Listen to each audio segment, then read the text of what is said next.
like entrepreneurship? Let's take a dive into that real quick. My name is Charlene, or Char B. I am the CEO of Char's Essentials, which is a quality essential brand that provides premium essentials for the perfect vibe. And I'm from Philadelphia. I am a single parent, so I want to make sure that I'm able to provide, and I also like creating and making people feel good. Like, I have good energy, I exude good energy, so I like to see people have good energy, and I like to know that I was a part of that. You gotta stay active, you gotta stay present, you gotta stay involved, and you gotta put yourself out there. Networking is the big thing. Anything that can provide you exposure is always good. So, like I said, networking, putting yourself in the room, and putting yourself out there will be the things that got me to the place that I am today.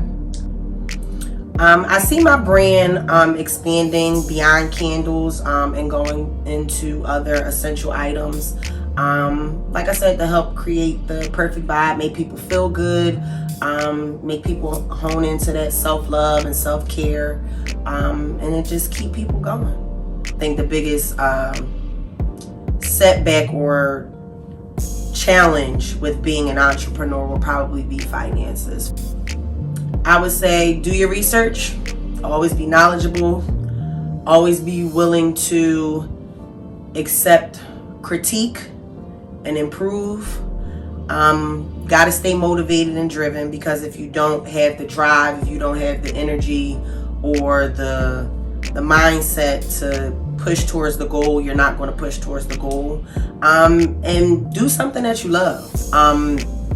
Starting my own brand and becoming an entrepreneur with what I'm doing just is almost like second nature to me. So I say, with doing something that you love, staying motivated, like I said, putting yourself out there, that's a big thing. Always networking, putting yourself out there, collaborating, picking at the brains of other people that have been in the game longer than you. You need those key essentials to be able to make it in the big leagues. Peace, y'all. My name is Will Toms, and I'm a 30-year-old entrepreneur from Philly, PA. I'm the co-founder and chief creative officer of a company called REC, or as in Philly, they call us REC Philly. So REC is actually an acronym, and it stands for Resources for Every Creator. And for me, I'm really passionate about everything at the intersection of culture and creativity, but also business and commerce. My background is media production. I used to shoot short films and music videos and, almost play this like pseudo manager for a lot of my creative friends. 2012 and 2013, when I was getting ready to start my business, a lot of people weren't talking about the independent artist grind, so building REC and really like solving this problem has not only led me to build a multi-million-dollar business with people I care about, with my best friends, but it's also helped me grow in ways that I don't think any other experience outside of entrepreneurship would have provided. Has it been challenging? Yes, absolutely. And especially as a Black entrepreneur, right? As a Black entrepreneur, I believe that, we face a much more nuanced experience. A lot of folks who may not look like us, maybe they've already been having, kind of table talk, like business talks around the dinner table. You know what I mean? They've been, talking about ownership and wealth building maybe since young. And I knew for me, my family didn't come from that experience, so I didn't grow up with that. So as we're navigating life and entrepreneurship, a lot of these things we're learning in real time. A lot of things that can be very accessible to some folks just weren't accessible to me. So, was that more difficult? Yeah, but at the end of the day, I think most folks know that experience, right? Especially if you're a person of color and you're brilliant, right? You understand that the reality for us is to work twice as hard, sometimes to get half as much.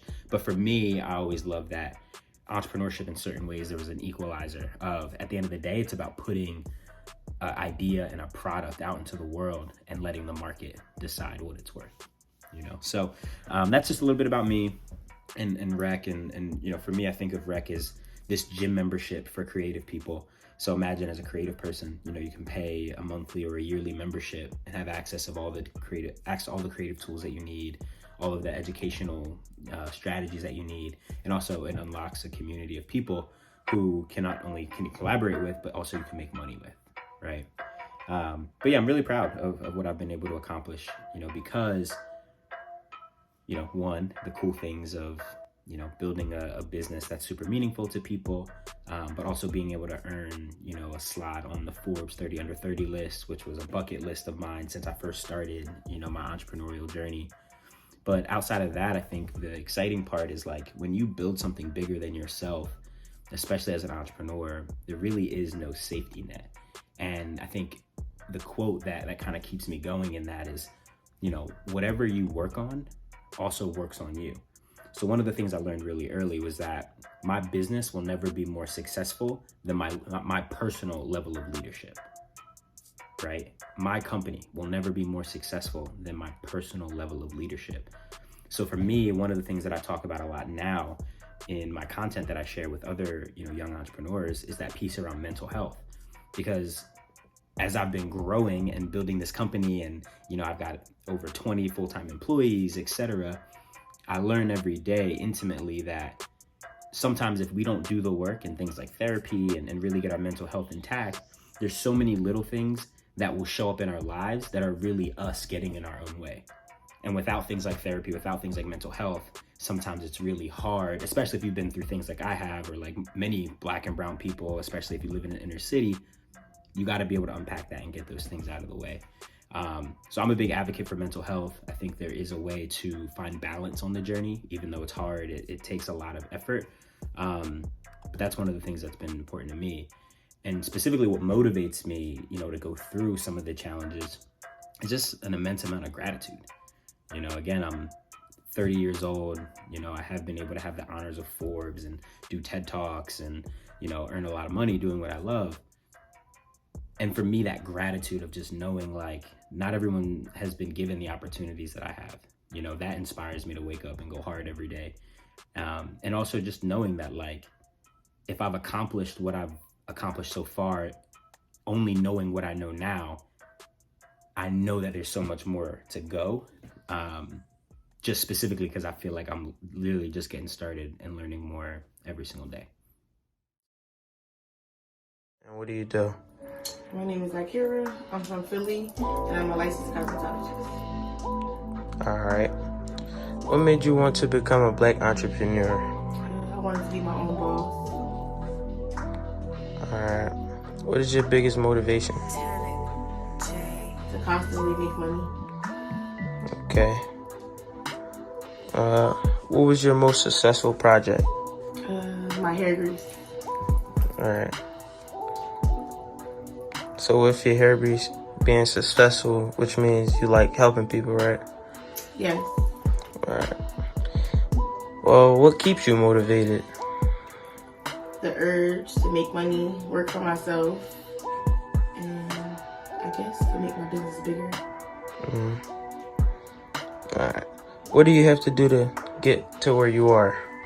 I quit my 9 to 5. I went to school full time, and now I constantly do hair for a 9 to 5.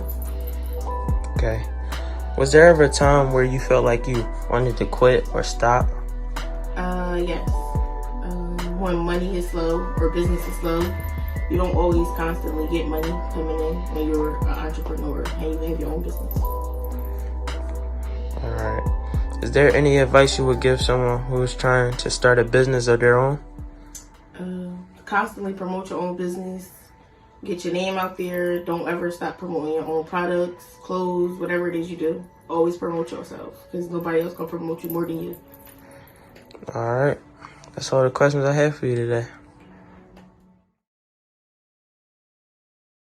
How you doing? I'm Rob Johnson, the owner of Valdemir's. Of course, I like cutting hair. I love working for myself. I'm glad that I don't have a boss. I like family.